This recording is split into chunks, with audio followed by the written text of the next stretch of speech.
This is it, right? The rock stall? Aye, lad. The Council of Valkyries. The Valkyries are of Valhalla, are they not? Glad to see you're paying attention, brother. You are correct. Valhalla, the great hall of the Einherjar, is their home within Asgard. But while there, they are subject to the scrutiny of the All-Father himself. And relations between the Valkyries and Odin were tense during my tenure as his advisor. Why? Well, that's an even longer story, lad. For now, why don't we look around for some clues?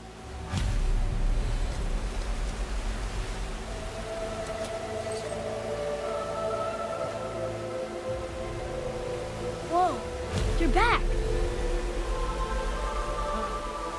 Hello? I don't think she can hear you, lad.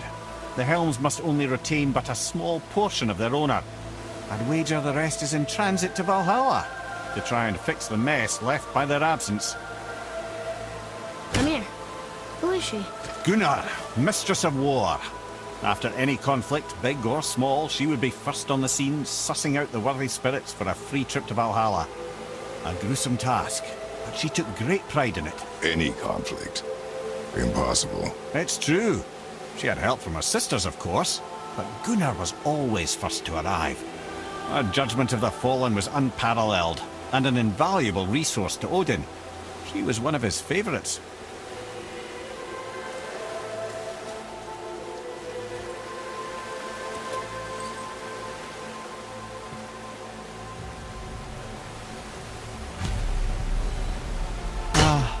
Göndul. Beautiful Göndul. And? Huh? That's it? Beautiful Göndul? No story or anything? Oh, sorry, lad.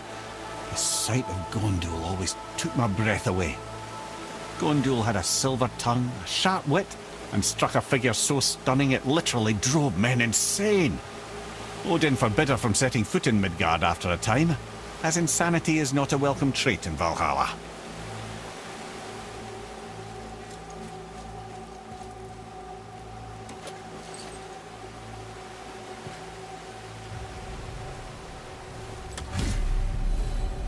This is none other than Geirdriful, the Master of Arms in Valhalla, responsible for arming and training Odin's Einherjar. His what? His army come Ragnarok. The entire reason Valhalla exists, you see. The Einherjar wait in the Great Hall endlessly, feasting, drinking, and fornicating themselves silly. Once Ragnarok begins, Odin calls them into service to fight on his behalf. Geirdriful had her hands full training that lot.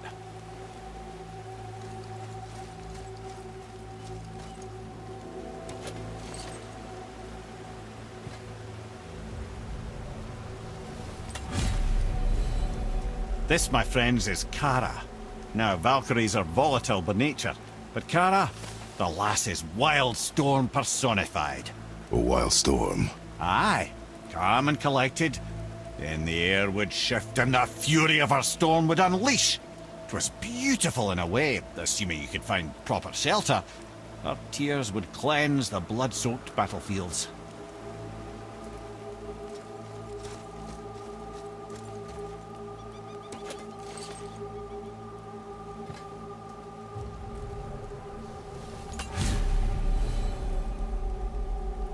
This is Ròta, a chooser of the slain. I thought all the Valkyrie did that. Not exactly, lad. Although that is what they're most famous for, and by far their greatest responsibility. You've seen what happens to the dead without the judgment of the Valkyries. Hellwalkers. That's right. Ròta, Gunnr, Skuld.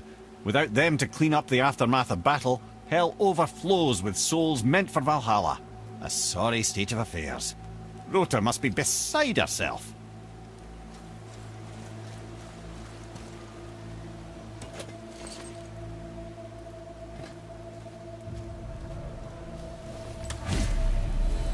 Ah, and here we have Eir, the healer. A Valkyrie healer? Strange. Eir was strange, as a matter of fact.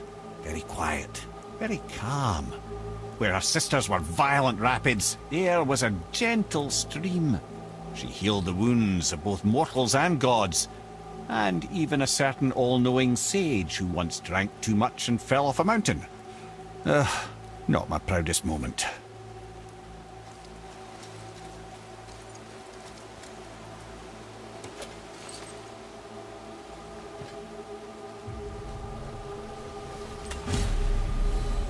Well, well, Hildr, Mistress of Battle.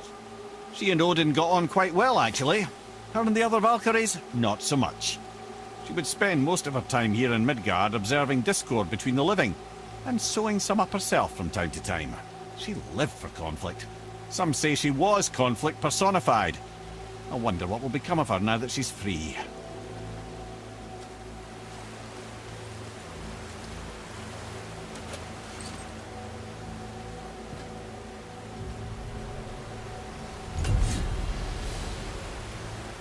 Olrun, once the daughter of a powerful chieftain. She fell defending him during a Reaver attack. Olrun was escorted to Valhalla, where she chose to devote her afterlife to the pursuit of knowledge above all else.